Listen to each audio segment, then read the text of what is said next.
Travel along, Catholic pilgrims, as we learn from St. Augustine, Doctor of the Church, while we read his book, Confessions. Hello, Catholic pilgrims. How are you today? I hope that you are well. Today we are reading from Book 4, Chapter 11, and we will find that on page 81.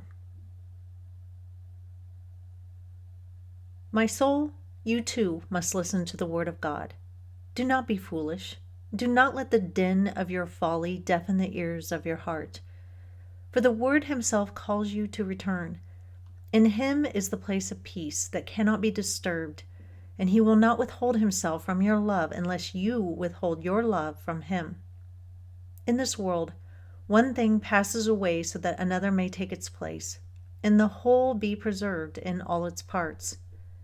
But do I pass away elsewhere? Says the word of God.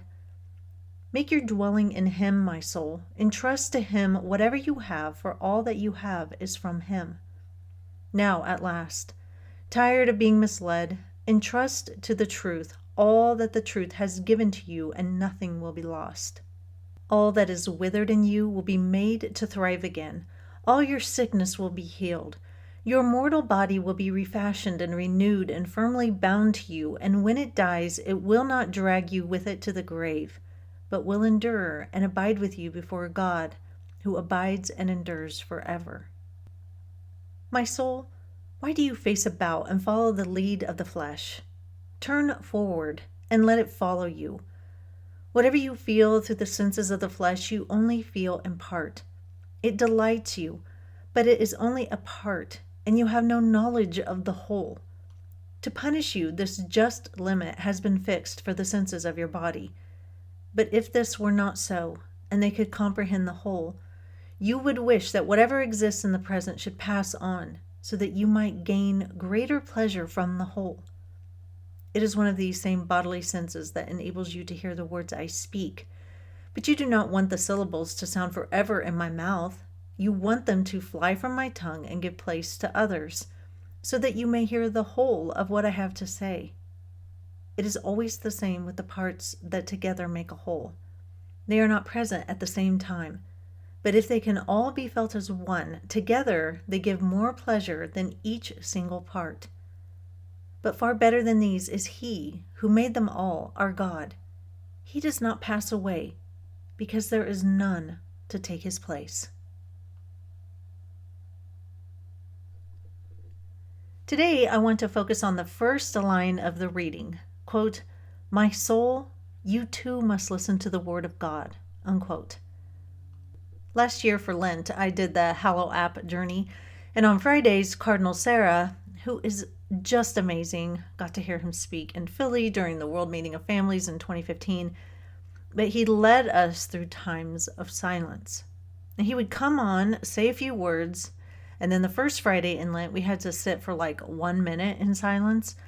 The next Friday, it was like 5 minutes. And each Friday, he upped the amount of time until on Good Friday, we were sitting for, I think, 20 minutes in silence.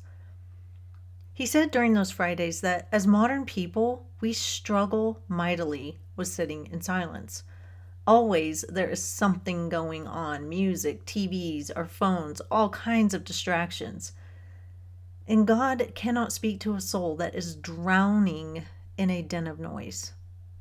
St. Augustine says to his soul, you too must listen to the word of God. But how can our soul listen if we don't give it the opportunity? We have to make the conscious effort to provide the silence that our soul needs. So we need to spend time with no sound on, no music, no electronics. Try riding in your car with no podcast playing and no music, just for a little while. Also, spend some time not looking at electronics. Look at the Bible instead, or pick up a good book. Also, just spend some time being still. Last year in 2025, I got shingles right around my birthday. Happy birthday.